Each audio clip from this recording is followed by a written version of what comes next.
It's a good idea to take a simple communication audit to understand better the communication flows in your business.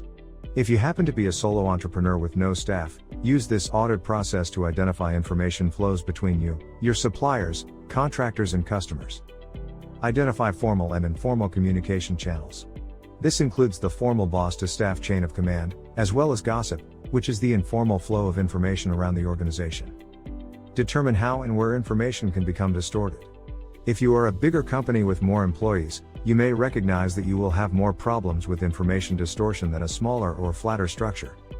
Look at the downward information flow management to employees. Look at the upward information flow information that moves from lower to upper levels. Ensure the upward information flow enables management to monitor performance and obtain ideas. Sometimes employees will suppress bad news, so ensure that information channels are employee friendly. The horizontal information flow moves between departments and from peer to peer. This can increase an employee's ability to do their job but also depends on the interaction required. The grapevine could also be the water cooler channel where information is shared informally. Whilst this allows for a mix of business and personal messages, it also allows for a mix of facts, assumptions and opinions that may be correct or incorrect. If utilized successfully, the grapevine is a good way for managers to keep in touch. But using unsuccessfully and ineffectively could lead to gossip and low morale. Apart from the negative cost factors associated with replacing staff and the loss of working hours, what other implications does ineffective internal communication have on your business? Consider the following. Low morale due to perceived lack of job security. Resentment from staff having to pick up the slack. Perception by clients that you can't retain staff. Loss of intellectual property. Negative perception of company management skills. Loss of productivity when introducing new team members. Very real loss of productivity due to morale problems, recruitment process and retraining. Here is a hot business tip. A recent management industry survey indicated that the cost of replacing an employee was between $20,000 and $25,000. Why not save this money by increasing your internal marketing budget by even a fraction of this amount? No matter the size of your business, effective internal communication has the ability to create a shared sense of purpose, create happier and more productive employees, create solidarity amongst geographically scattered employees, tie different elements of the organization to one corporate or business identity, allow the business to profit from the varied ideas of those within the organization, assert consistency if a product line or service is diversified, minimized or changed. Here are some ideas for creating better internal communication: social clubs, public information, conferences and seminars, employee suggestion schemes, annual or seasonal staff picnics, induction processes for new staff, competitions within the organization, the use of notice boards and posters, the use by staff of a company insignia, reports to staff explaining the annual report and results, visits to the office, factory or plant by employees' families, provision of company uniforms to an in-house sporting team, award schemes which recognize the contribution of long-standing employees, newsletter or house journals featuring company people and company successes, the use of employee attitude surveys to understand their points of view and to show management what action needs to be taken where needed.